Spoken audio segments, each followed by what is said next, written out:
You're about to uncover the full and dark story of King Solomon, the wisest and richest king in the Bible. Don't miss a second, because this revelation might change your understanding of power and wisdom forever. Solomon, the son of the great King David, was born during a time of great expectations and tensions.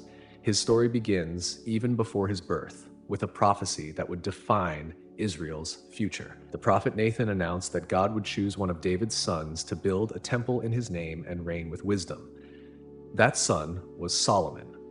David, already old and aware of the need for a peaceful transition, proclaimed Solomon as his successor. However, this appointment was not without conflicts. Adonijah, another son of David, tried to usurp the throne, declaring himself king while David was still alive. It was a moment of great tension in the palace, pennies frat, with alliances forming and breaking quickly. Bathsheba, Solomon's mother, and the prophet Nathan acted quickly to ensure that Solomon was anointed as the legitimate king of Israel. With David's death, Solomon faced his first challenges. He needed to consolidate his power and secure the loyalty of tribal leaders and the army. Wisdom began to manifest in his actions, and he dealt firmly with those who threatened his position, like Adonijah, who again tried to take the throne, this time by asking for the hand of Abishag, the young woman who cared for David in his last days. Solomon saw through this maneuver and ordered Adonijah's execution, showing that he would not tolerate any threats to his reign. These early days on the throne were crucial for Solomon. He not only secured his domain, but also began to establish the reputation that would precede him as a wise and just king.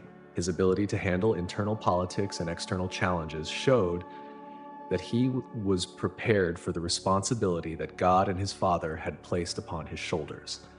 With the kingdom finally stabilized, Solomon was preparing for the greatest endeavor of his reign, the construction of the Temple of Jerusalem. But before reaching this part of the story, it's vital to understand the solid foundation he built during his early days as king, facing adversities and making decisions that would shape the future of Israel. The consolidation of Solomon's power was a meticulous and strategic process. After securing the throne, he began reorganizing the government and establishing his own group of advisors and administrators. This period was marked by a series of astute and calculated decisions that ensured the stability of the kingdom. Solomon faced the complex task of gaining the trust of the elders and tribal leaders. He needed to show that despite his youth, he had the wisdom and strength necessary to rule Israel. One of his first actions was to strengthen the kingdom's defenses, setting up garrisons in strategic cities and reinforcing security at the borders. Internally, Solomon worked to eliminate any traces of opposition. He dealt with Joab, the commander of the army who had been loyal to David, but had also committed acts of violence that couldn't be ignored. Solomon ordered Joab's execution, ensuring that the army would be led by someone he could fully trust. Another challenge was dealing with Shimei, who had cursed David during Absalom's rebellion. Solomon initially showed clemency, imposing on Shimei the condition not to leave Jerusalem. When Shimei broke this condition, Solomon, demonstrating that his mercy had limits, ordered his execution. These actions, though harsh, were necessary to establish Solomon's authority and show that he would not tolerate disloyalty or rebellion. Besides dealing with internal threats, Solomon began implementing administrative reforms. He divided the kingdom into 12 districts, each responsible for providing provisions to the palace for 1 month of the year.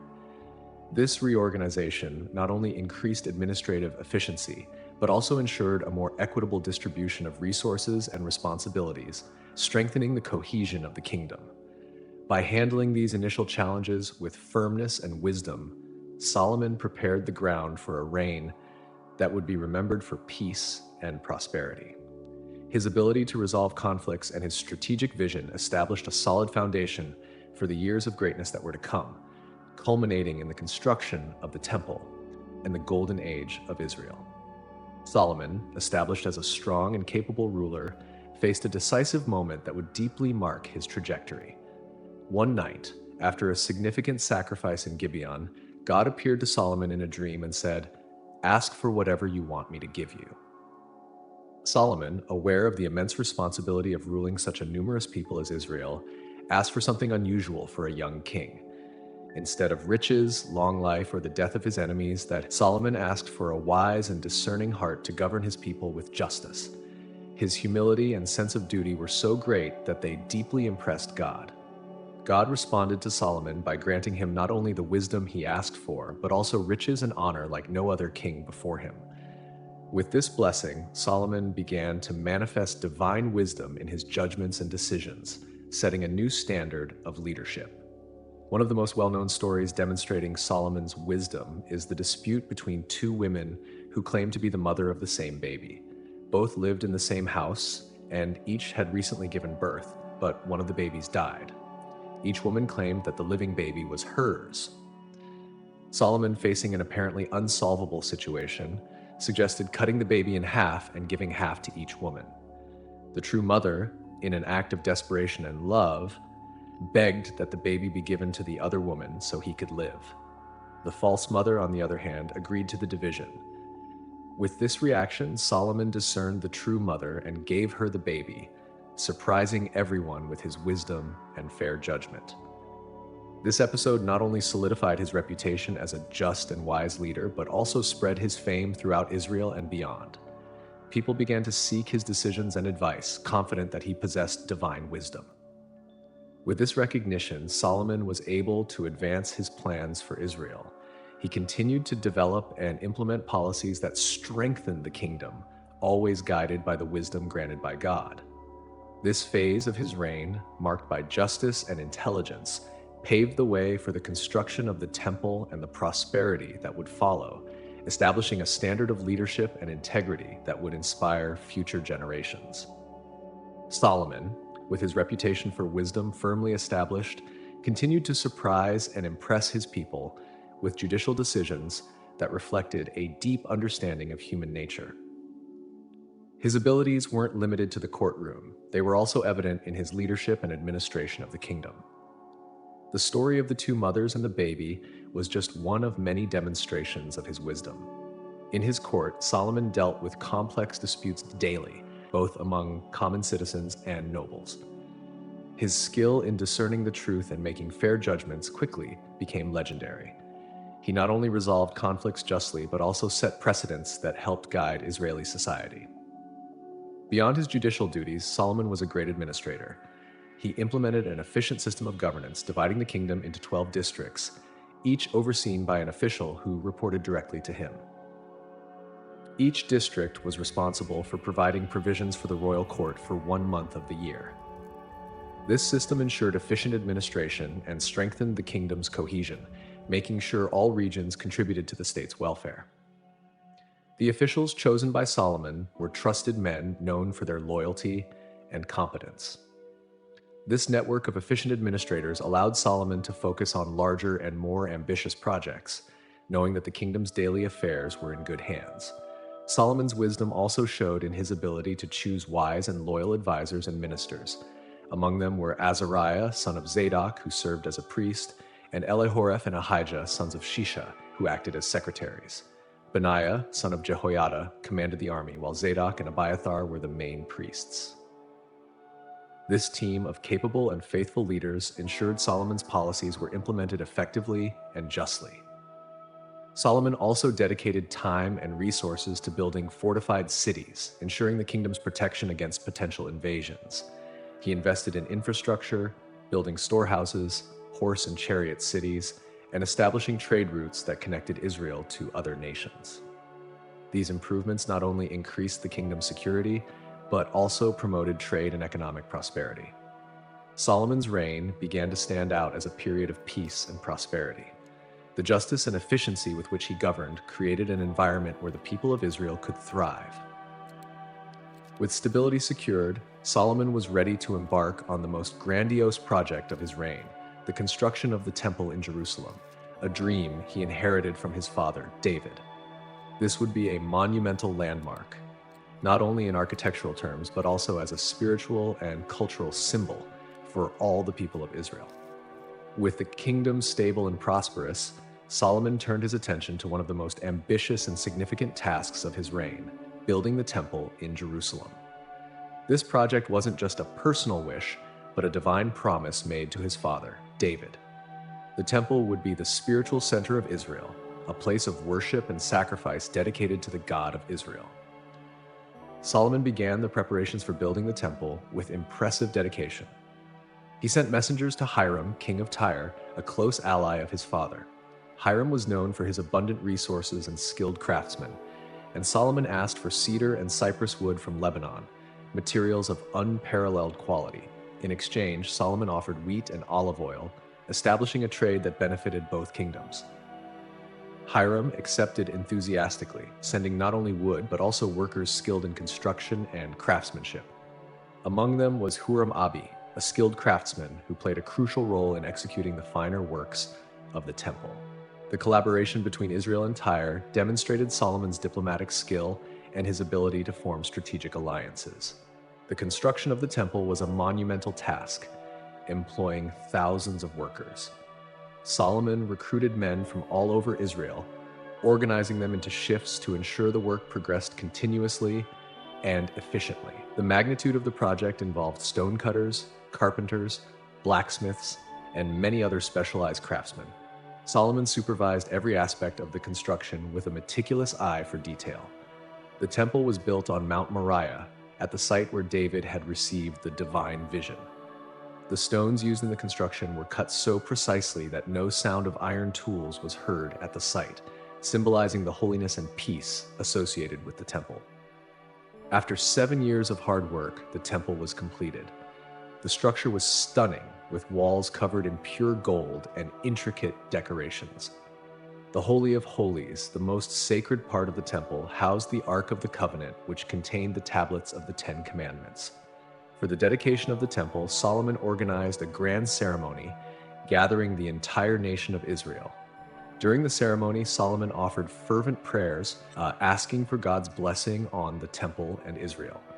He prayed that God would hear the prayers made in that place and forgive the sins of his people. When Solomon finished his prayer, fire came down from heaven and consumed the sacrifices on the altar, and the glory of the Lord filled the temple. Everyone present bowed down, worshiping and acknowledging the divine presence. The construction and dedication of the temple not only fulfilled the promise made to David, but also solidified Solomon's reign as a period of spiritual and material prosperity. The temple became the center of Israel's religious life, a symbol of the covenant between God and his people, and a lasting testimony to Solomon's wisdom and devotion. With the temple in Jerusalem completed, Solomon turned his attention to strengthening political alliances and ensuring peace in his kingdom. One of the most effective ways to do this in ancient times was through political marriages. Solomon, known for his wisdom and diplomacy, used this strategy skillfully. One of the most notable marriages was to the daughter of the Pharaoh of Egypt. This marriage alliance was particularly significant as it united Israel with one of the most influential powers of the time. Solomon brought the Pharaoh's daughter to Jerusalem and built her a palace, a project that showcased not only his wealth, but also his ability to design and execute large projects. In addition to Egypt, Solomon formed alliances with other neighboring nations by marrying women from various backgrounds.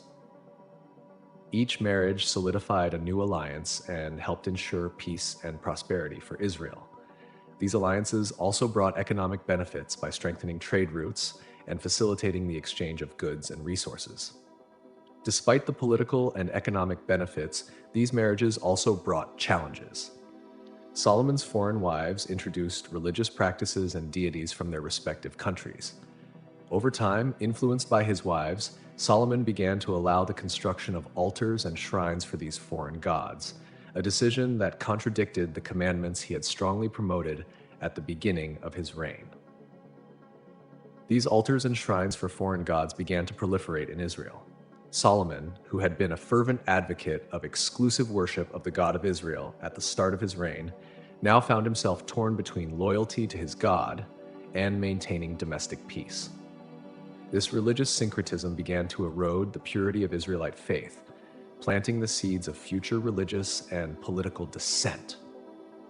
However, during this phase of his reign, Solomon continued to govern with efficiency and wisdom. He implemented economic reforms that further strengthened the kingdom's prosperity. Trade flourished, especially with nations like Arabia and India. Caravans loaded with spices, gold, and other exotic goods traveled along trade routes, transforming Jerusalem into a center of international commerce. The accumulated wealth allowed Solomon to continue his construction projects. Besides the temple and the palace for the pharaoh's daughter, he built fortified cities, storehouses, and established transportation routes to facilitate the movement of goods and troops. These projects not only increased the kingdom's security, but also created jobs and encouraged economic development. Solomon's political marriages were a double-edged sword. On one hand, they ensured peace and prosperity, strengthening Israel during a golden period. On the other hand, they introduced elements that would eventually lead to internal conflicts and a religious identity crisis. In his quest for wise and balanced governance, Solomon faced challenges that tested his faith and commitment to the principles that made him famous. With the kingdom of Israel at peace and thriving, Solomon embarked on a project that would not only define his reign, but also shape the history of Israel, the construction of the temple in Jerusalem. This monumental endeavor was not just a work of architecture, but a physical manifestation of the covenant between God and his people. Solomon knew that building the temple would require immense resources and meticulous organization. He mobilized thousands of workers, including stonecutters, carpenters, and blacksmiths, and set up work teams that rotated to keep the construction going steadily. Besides the human resources, Solomon also sourced the finest materials. From Phoenicia, he imported the famous cedar of Lebanon, known for its durability and beauty. From other territories came precious stones and valuable metals. The construction of the temple took 7 years to complete. During this time, Solomon personally oversaw many details, ensuring everything was done according to the plans revealed to his father David. The precision and dedication applied to every part of the construction reflected the reverence with which Solomon viewed this sacred project. The temple itself was a marvel of design and functionality. Divided into several sections, it included the priest's court, the holy place, and the Holy of Holies. The walls were covered in pure gold, and the decorations featured carved cherubim, the palm trees, and open flowers. In the Holy of Holies, the Ark of the Covenant was placed, representing God's presence among the people of Israel. The dedication of the temple was a grand event, attracting Israelites from all tribes and regions. Solomon organized a dedication ceremony that lasted 7 days. During this period, thousands of sacrifices were offered, and the people celebrated with joy and reverence. In a moment of deep spirituality, Solomon offered a heartfelt prayer, asking God to hear the prayers made in that place and to bless Israel. The divine response was swift. The glory of the Lord filled the temple, and fire came down from heaven to consume the sacrifices. This supernatural event confirmed God's acceptance of the temple and renewed the faith of the people of Israel. For Solomon, it was a moment of great satisfaction and fulfillment, a clear sign that his divine mission was being accomplished. With the temple in operation, Solomon instituted a system of worship that included daily sacrifices, festive celebrations, and Sabbath observances. The temple became the spiritual heart of Israel, a place where the people could reconnect with God and renew their vows of faith and obedience. The construction of the temple not only fulfilled an ancient promise, but also solidified Solomon's reign as a period of greatness and prosperity. The temple in Jerusalem became a symbol of Solomon's wisdom and devotion, a landmark that would inspire future generations and perpetuate his legacy as the wisest and most devoted king in the history of Israel. This period of building and dedication of the temple marked the pinnacle of Solomon's reign. He had fulfilled a sacred mission, uniting the people of Israel in worship and establishing a spiritual center that would last for centuries. With the temple in Jerusalem completed and dedicated, Solomon didn't stop there. His vision for Israel included not only spiritual centrality, but also the expansion and strengthening of the kingdom's infrastructure. The success of the temple inspired Solomon to undertake new construction projects, including both civic and defensive buildings. One of the most notable projects was the construction of the royal palace, which took 13 years to complete. This palace was a masterpiece of architecture and engineering, a complex of structures that included the House of the Forest of Lebanon, a vast hall for banquets and audiences, named after the cedar pillars that supported the roof. The Palace of Cedar, as it was also known, served as both a royal residence and an administrative center, reinforcing Solomon's authority. In addition to the palace, Solomon built other important structures, such as the Hall of the Throne, also known as the Hall of Judgment, where he sat to hear and resolve disputes. This hall, decorated with splendor, symbolized Solomon's judicial power and his ability to govern with justice and wisdom. Solomon also dedicated himself to defense and infrastructure projects that ensured Israel's security and prosperity. He built fortified cities in strategic locations to protect the kingdom's borders. Among these cities were Megiddo, Hazor, and Gezer, which became strongholds against invasions. Each fortified city was equipped with arsenals, storehouses, and stables for war horses, reflecting Solomon's concern for military protection and logistics. Beyond military defenses, Solomon invested in the kingdom's commercial infrastructure. He established ports at Eilat on the Red Sea, creating a trade route that connected Israel with southern nations like Arabia and Africa. These ports facilitated the trade of spices, gold, ivory, and other exotic goods, contributing to Israel's wealth. The development of trade routes also led Solomon to build a fleet of merchant ships. In collaboration with Hiram of Tyre, he established a fleet at Ezion-Geber that regularly sailed to Ophir, a place famous for its riches. This fleet brought back enormous amounts of gold, silver, sandalwood, and precious stones, further increasing the opulence of Solomon's kingdom. To sustain these grand projects, Solomon instituted a tax system that, while heavy, allowed him to achieve his construction ambitions. He also introduced forced labor for certain groups, which, although efficient, began to create discontent among some segments of the population. However, during his reign, the peace and prosperity resulting from Solomon's policies kept the kingdom united and growing. Solomon not only transformed Jerusalem into a majestic and spiritually centered city, but also expanded its reach and influence through his construction works. These achievements reflected his wisdom and vision, establishing a solid foundation for Israel's greatness. Solomon's reign, characterized by these grand constructions, continued to shape Israel's identity both internally and externally, as he prepared to face new challenges and continue his legacy of wise and effective governance. The wealth and prosperity of Israel under Solomon's reign were unmatched. The combination of political alliances, trade routes, and international tributes brought a steady flow of resources to the kingdom. The opulence of Jerusalem was reflected in its majestic buildings, lavish ceremonies, and the luxurious lifestyle of the royal court. Solomon was known for his extraordinary wealth. The kingdom's income came from various sources. Besides the tributes from allied nations, there was intense commercial activity. The trade routes he established connected Israel with distant places, allowing for the trade of exotic goods like gold, silver, ivory, monkeys, and peacocks. Caravans full of spices, fine fabrics, and jewelry traveled these routes, making Jerusalem a center of international commerce.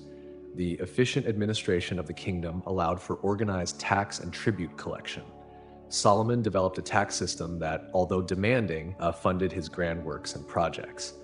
He also encouraged agriculture and land cultivation, increasing the internal production of food and products that were exported to other nations. The accumulated wealth was used to adorn the temple and the royal palace with gold, silver, and precious stones. Solomon's thrones and utensils were made of the finest materials. His throne itself was a masterpiece, made of ivory and covered in pure gold, with 12 carved lions on the steps, symbolizing the strength and majesty of his reign. The fame of Solomon's wisdom and wealth spread throughout the known world. Rulers and dignitaries from distant lands came to Jerusalem to witness his greatness and seek his advice. Among these visits, the most famous was that of the Queen of Sheba. The Queen of Sheba, fascinated by the tales of Solomon, traveled with a large entourage, bringing valuable gifts such as gold, rare spices, and precious stones. She came to test Solomon's wisdom with riddles and difficult questions. Solomon, with his divine wisdom, answered all her questions, deeply impressing the queen.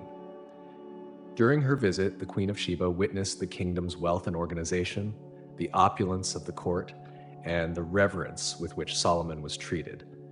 She was especially impressed with the structure of the temple and the palace, as well as the efficient service and devotion of the king's servants.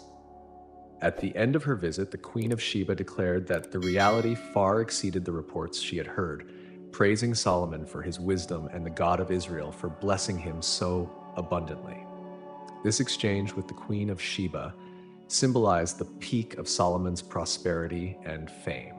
The visit brought even more prestige to Israel and strengthened commercial and diplomatic ties with other nations. The prosperity of Solomon's kingdom was not just a display of material wealth, but also a reflection of his ability to govern with wisdom and justice. He used his wealth to promote the well-being of his people, build essential infrastructure, and strengthen the kingdom's defenses.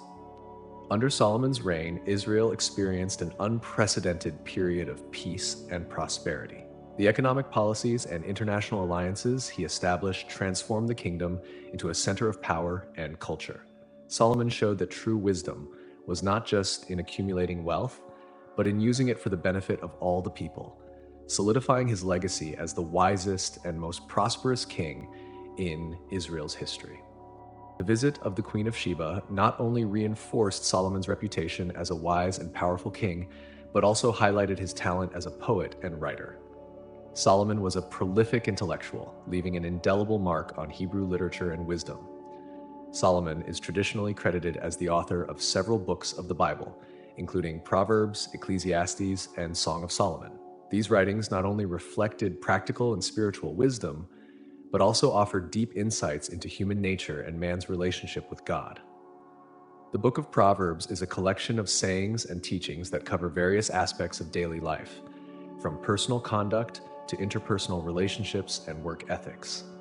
The Proverbs are known for their simplicity and depth, encapsulating universal truths in short, memorable phrases. The fear of the Lord is the beginning of knowledge is an example of how Solomon connected wisdom and spirituality, emphasizing the importance of living according to divine commandments. The Book of Ecclesiastes, on the other hand, offers a more philosophical and introspective reflection on life and its meaning. Solomon, writing as the preacher, explores the futility of human pursuits and the fleeting nature of existence. He meditates on the vanity of wealth, pleasure, and wisdom, concluding that the true purpose of life is to fear God and keep his commandments.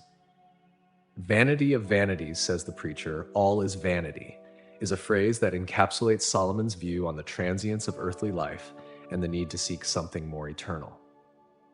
The Song of Solomon, also attributed to Solomon, is a poetic work celebrating love and romance.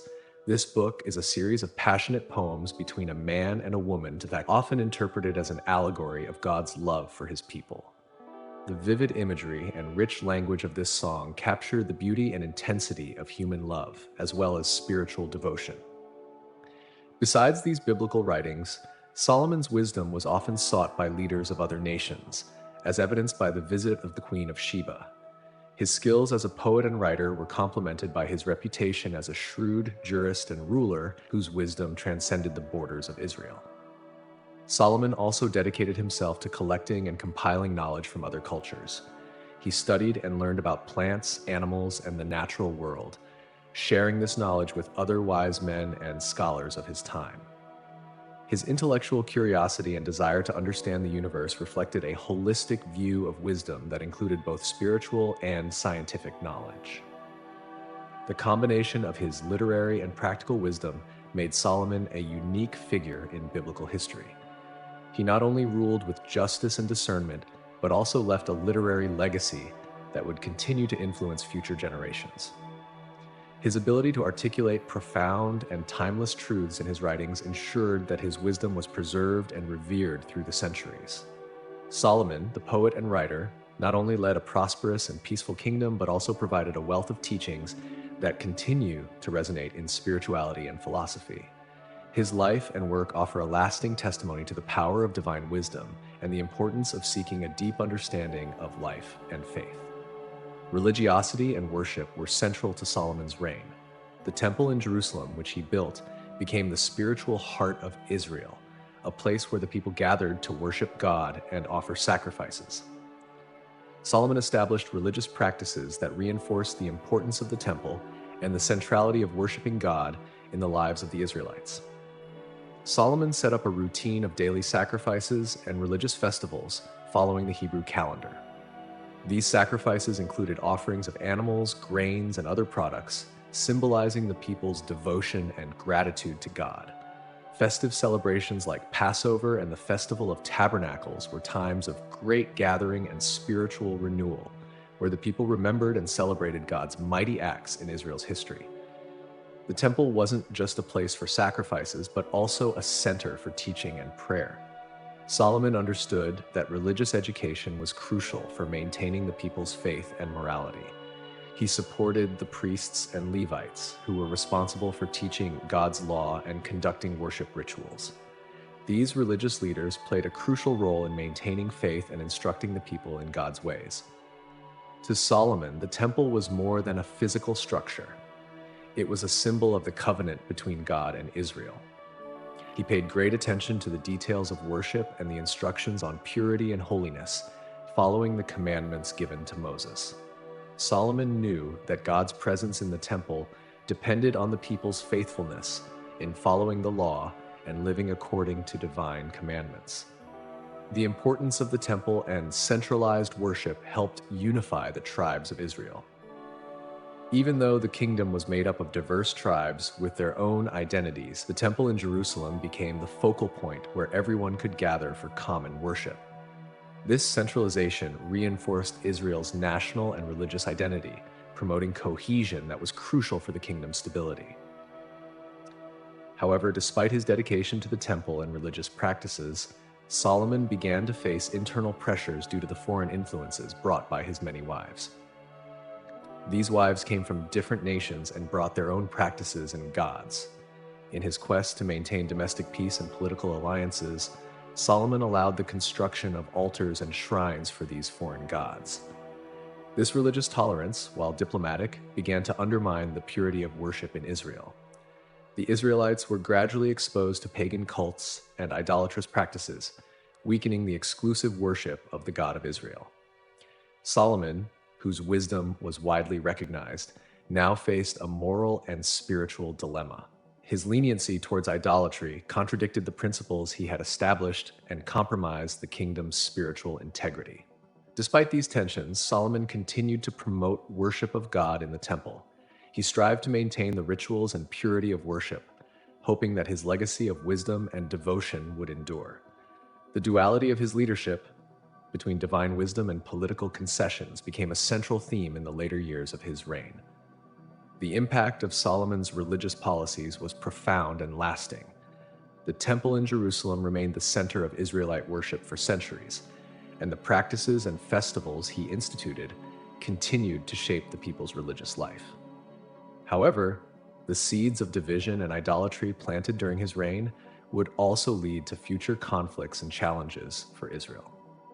During his reign, Solomon promoted an era of cultural exchange and unprecedented external influence. Political alliances and marriages with foreign princesses brought a mix of cultures, which showed up in various aspects of life in Israel. While this cultural diversity had its advantages, it also brought significant challenges, especially regarding worship and religious practices. The arrival of foreign wives, each with their own traditions and gods, introduced new forms of worship into the kingdom. These influences were not limited to the altars and shrines built for pagan gods, but were also reflected in architecture, art, and the daily life of the Israelites. Solomon, seeking to maintain good relations with these nations, allowed these practices, believing that diplomacy and peace were worth these concessions. However, this cultural openness came at a spiritual cost. The blending of religious practices began to confuse and dilute Israelite faith. The people, exposed to a variety of cults and rituals, started to stray from the commandments established by God. This religious syncretism weakened the exclusive worship of the God of Israel and planted the seeds for future spiritual identity crises in the kingdom. While Solomon introduced foreign cultural influences, he also tried to preserve and promote Israel's culture and traditions. He was a patron of the arts and literature, encouraging poets, musicians, and writers. Solomon himself, as mentioned earlier, was a prolific writer, and his proverbs and songs reflect a deep appreciation for the wisdom and beauty of Hebrew culture. Interaction with other cultures also brought technological and economic advancements to Israel. Solomon adopted construction and agricultural techniques from other nations, improving the kingdom's infrastructure and productivity. He introduced new agricultural and commercial practices which increased Israel's efficiency and prosperity. Solomon's court was a center of learning and intellectual exchange. Wise men from various nations came to discuss philosophy, science, and religion. Solomon, with his insatiable curiosity, absorbed this knowledge and applied what he learned to improve life in his kingdom. This exchange of ideas helped solidify his reputation as the wisest king of his time. However, the openness to foreign influences also brought criticism. Prophets and religious leaders in Israel began to express concerns about the impact of these idolatrous practices on the people's faith. They warned about the dangers of straying from God's commandments and the purity of worship. Tensions rose as pagan practices became more common and the kingdom's religious unity began to fragment. In his later years, Solomon faced a growing dilemma. He had achieved unparalleled prosperity and peace, but it came at the cost of Israel's spiritual purity. The external influences that initially seemed beneficial began to show their negative side. Idolatry and the mixing of cults threatened the integrity of the faith that had sustained the Israelites for generations. The prophets continued to warn about the consequences of deviating from God's ways. The message was clear: material prosperity and political peace could not compensate for the loss of spiritual purity and exclusive devotion to God. These warnings echoed throughout the kingdom, setting the stage for the challenges that would arise after Solomon's death. Solomon's reign, therefore, was a mix of grand achievements and dangerous concessions. His openness to foreign cultural influences brought advances in prosperity, but also sowed religious discord and idolatry. He left a complex legacy where wisdom and accomplishment coexisted with spiritual challenges and warnings, deeply marking Israel's history. As Solomon grew older, his wisdom and leadership started to be tested in unexpected ways. The cultural and religious influences he had allowed in the kingdom began to create cracks in Israel's spiritual unity. The tolerance for idolatry and the building of altars for foreign gods became a major concern for the prophets and religious leaders. Despite his great wisdom and achievements, Solomon began to stray from the paths set by his father, David, and God's commandments. Solomon's foreign wives, whom he had married to strengthen political alliances, brought their own religious practices, which started to deeply affect the king's own faith and practices. Influenced by them, Solomon built altars for Ashtoreth, the goddess of the Sidonians, Milcom, the god of the Ammonites, and other foreign gods. This idolatry was a direct violation of God's commandments, which required exclusive worship. Building these altars and participating in pagan rituals were seen as a significant departure from the pure faith that David and other leaders had established. The prophets began to warn Solomon about the consequences of these actions, reminding him of the promises and curses tied to obedience or disobedience to God's commandments. The prophets' warnings were not just theological critiques, but also predictions of political and social consequences. The kingdom's unity began to deteriorate as idolatrous practices spread. The people, divided between worshiping the God of Israel and foreign gods, started to lose the cohesion that had been a hallmark of Solomon's reign. In addition to internal pressures, Solomon began to face external challenges. Hadad the Edomite and Rezon son of Eliada, who had been enemies of David, took the opportunity to rise against Israel. These adversaries, who had been suppressed during the years of peace and prosperity, now saw a chance to avenge themselves and regain lost territories. Solomon's leadership, once unquestionable, started to be contested by these adversaries. Rebellions and insurrections were clear signs that the kingdom's stability was in danger.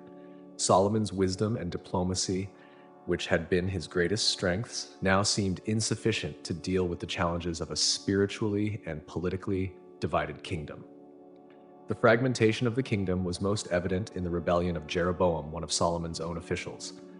Jeroboam, son of Nebat, received a prophecy from Ahijah the Shilonite, foretelling that he would rule over 10 of the 12 tribes of Israel. This prophecy was a direct consequence of Solomon's idolatry and disobedience. Jeroboam capitalizing on the people's dissatisfaction and the growing weakness of Solomon's government, began to gather followers and prepare a revolt. Solomon's situation became even more complicated with the realization that his legacy was at risk. He had spent his life building a prosperous kingdom and a reputation for divine wisdom, but now faced the possibility of seeing it all crumble. The unity he had worked so hard to create was threatened, and the peace that had characterized his reign was fading. The last years of Solomon's reign were marked by growing tension between his original faith and the compromises he had made. He began to reflect on his actions and their consequences. The realization that he had strayed from God's ways weighed heavily on him, and the words of the prophets echoed in his mind. The golden age of Israel, marked by Solomon's wisdom and prosperity, began to show its weaknesses. External influences, idolatry, and internal and external challenges were pushing the kingdom to a breaking point. In his old age, Solomon had to face the bitter acknowledgement that his reign, despite its grand achievements, was also marked by mistakes that would have serious repercussions for Israel's future. This period of spiritual and political decline reflected not only Solomon's personal challenges, but also foreshadowed the difficulties his successor, Rehoboam, would face. Solomon's wisdom, which had been a guiding light for Israel, now needed to be reevaluated in light of the consequences of his actions and the divine warnings he had ignored. As pagan influences increasingly infiltrated the kingdom, Solomon began receiving direct warnings and prophecies about the consequences of his idolatry and disobedience.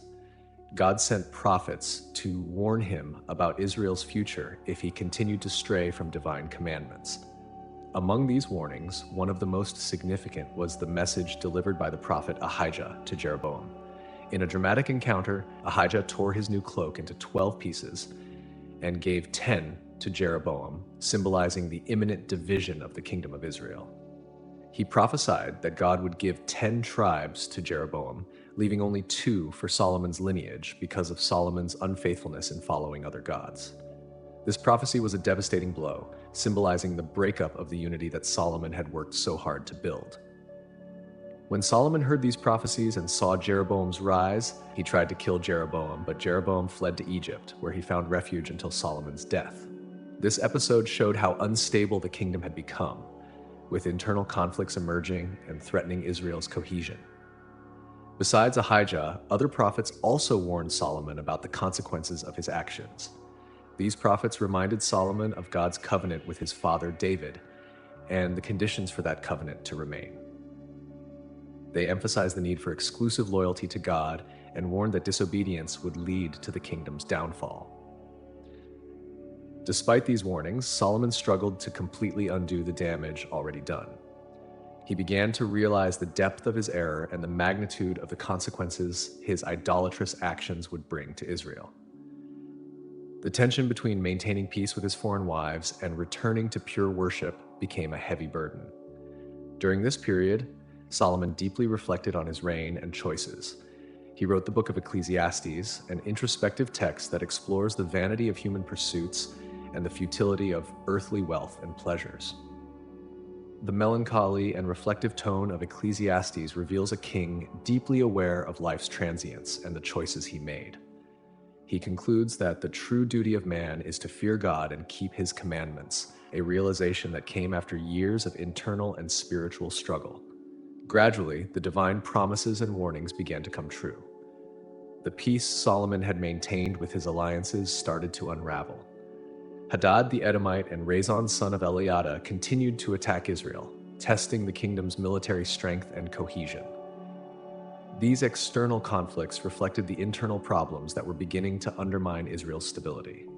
The internal tension culminated in Jeroboam's revolt, who saw the spiritual and political disunity as an opportunity to challenge the established reign.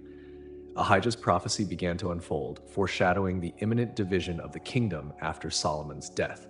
This division would be not only political but also spiritual, as idolatry had created deep rifts in the people's faith. In his later years, Solomon struggled to maintain peace and stability, but the consequences of his religious compromises became inevitable. He realized that despite all his wisdom and achievements, disobedience to God came at a high cost.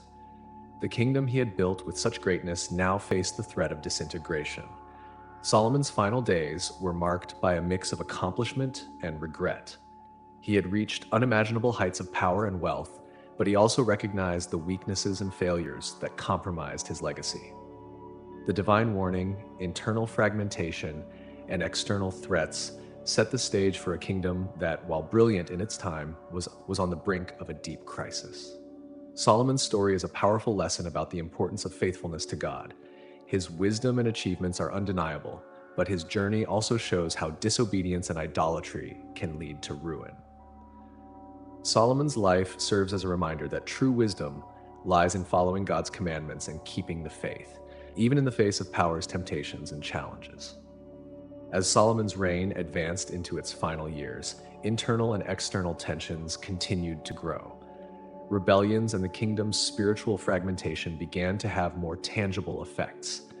The promises of prosperity conditioned on obedience to God's commandments contrasted sharply with the emerging difficulties caused by idolatry and a lack of spiritual cohesion. Internally, dissatisfaction among the Israelites began to intensify. The heavy burdens of forced labor and taxes required to support Solomon's grand projects, like the temple and the palace, generated discontent among the tribes. The divide between those who faithfully followed the God of Israel and those who were drawn to pagan practices widened, leading to an atmosphere of instability and distrust.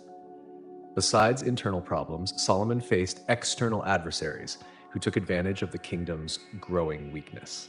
Hadad the Edomite and Rezon's son of Eliada continued their attacks against Israel, testing the military strength and cohesion of the kingdom.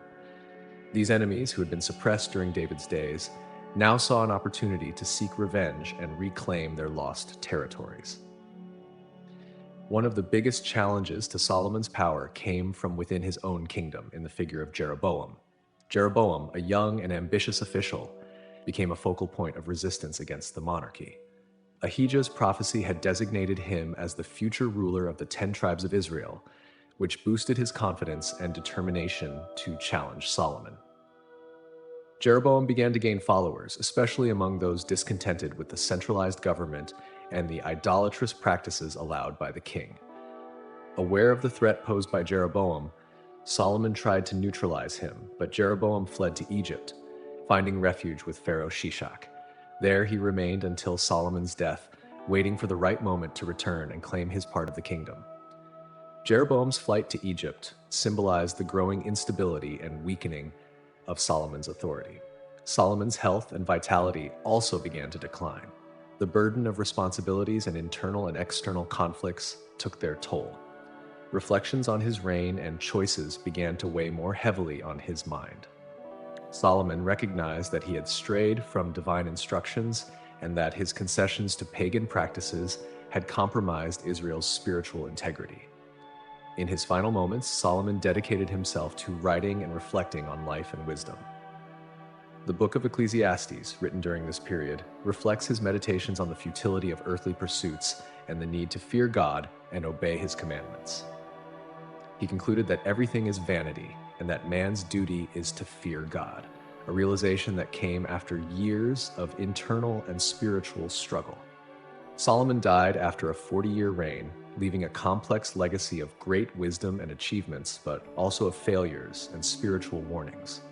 His son Rehoboam ascended to the throne, immediately facing the challenges that had accumulated during the last years of his father's reign.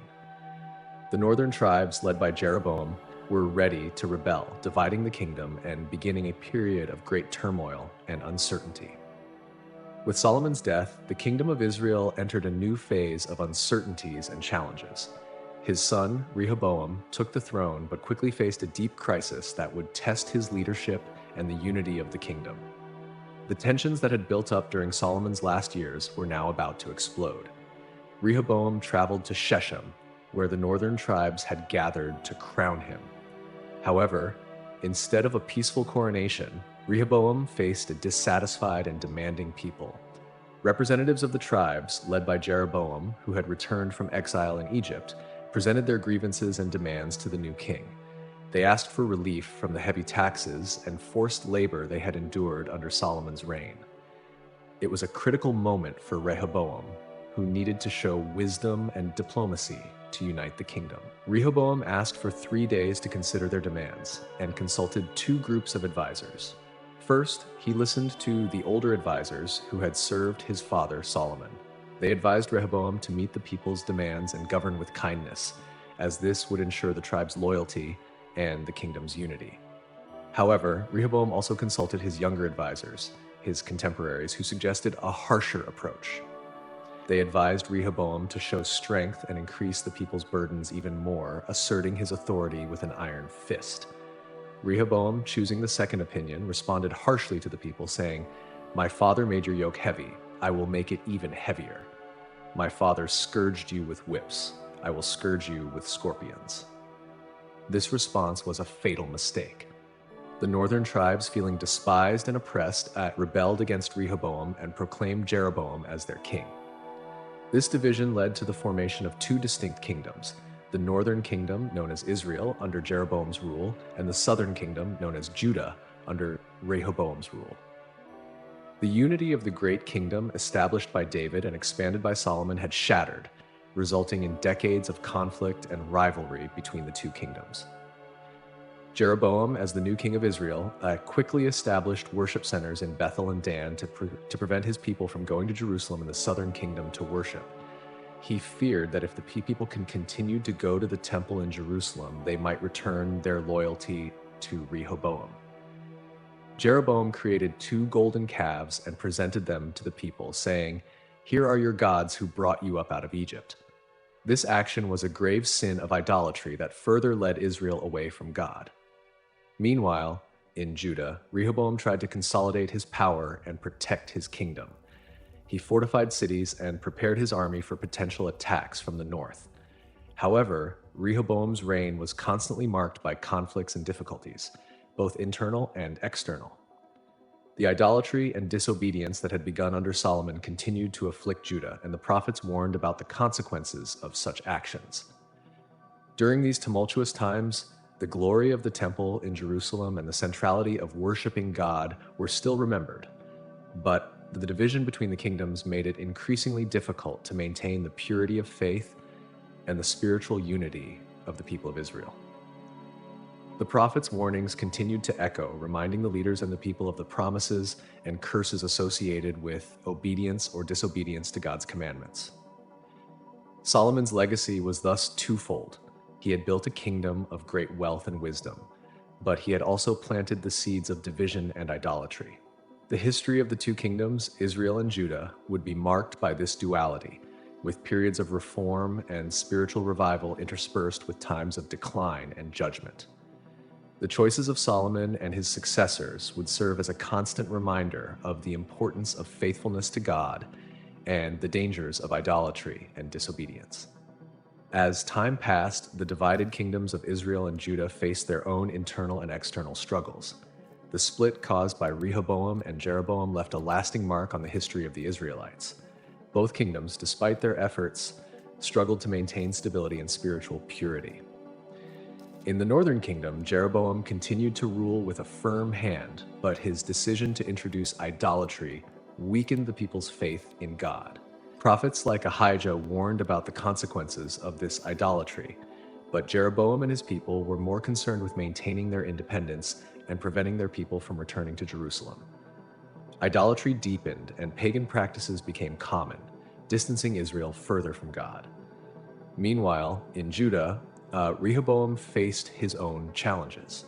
Although the temple in Jerusalem remained the center of worship to God, the influence of pagan practices and corruption within the leadership weakened the people's faith.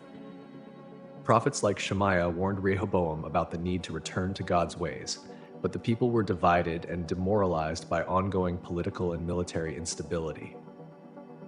Over the years, other kings succeeded Jeroboam and Rehoboam, each bringing their own policies and influences. In Israel, some kings tried to reform and return to worshiping God, but the idolatry established by Jeroboam remained a powerful and corrosive presence. In Judah, there were periods of spiritual renewal under pious kings, but these moments were often followed by decline under kings who turned to idolatry. The fragmentation and idolatry that began under Solomon manifested in cycles of decline and renewal in both kingdoms. Prophets like Elijah and Elisha arose in Israel, performing miracles and calling the people to repentance, facing idolatrous kings and queens like Ahab and Jezebel. In Judah, kings like Asa and Jehoshaphat led religious reforms and sought to restore pure worship to God. The struggle between faithfulness to God and the temptation of idolatry was a constant theme in the lives of Israel and Judah. The influence of neighboring nations and political alliances often led the kings to adopt pagan practices to secure peace and prosperity. However, these concessions always brought spiritual and social consequences, reminding the people of the divine warnings delivered by the prophets. The situation culminated in a series of catastrophic events. In 722 BC, the northern kingdom of Israel was conquered by the Assyrians. Samaria, the capital, was destroyed, and the people were taken into exile. The Assyrian policy of deportation resulted in the dispersion of the 10 northern tribes, fulfilling the prophecies about the consequences of idolatry and disobedience. The kingdom of Judah, though it lasted longer, also faced its downfall. In 586 BC, Jerusalem was conquered by the Babylonians, led by Nebuchadnezzar. Solomon's temple, the symbol of the covenant between God and Israel, was destroyed, and the people of Judah were taken into exile in Babylon. This destruction was a devastating blow, fulfilling the prophet's prior warnings about disobedience and idolatry. The fall of Israel and Judah marked the end of an era and the beginning of a period of exile and reflection. In exile, the Israelites began to reevaluate their practices and the importance of faithfulness to God. The prophets continued to exhort the people, offering hope of restoration and spiritual renewal. Solomon's legacy was complex and multifaceted. He had built a kingdom of great wealth and wisdom, but his concessions to idolatry and foreign influences planted the seeds of division and destruction. The history of the kingdoms of Israel and Judah serves as a powerful testimony to the importance of faithfulness to God and the consequences of disobedience. After the destruction of Jerusalem and the Babylonian exile, the people of Israel entered a period of deep reflection and transformation.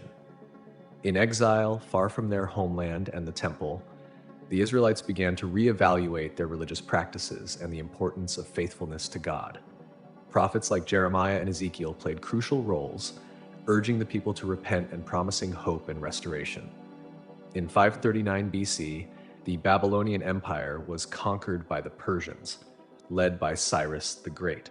Cyrus issued a decree allowing the exiles to return to their lands and rebuild the temple in Jerusalem. This return marked the beginning of a new chapter in Israel's history, a chapter of renewal and rebuilding.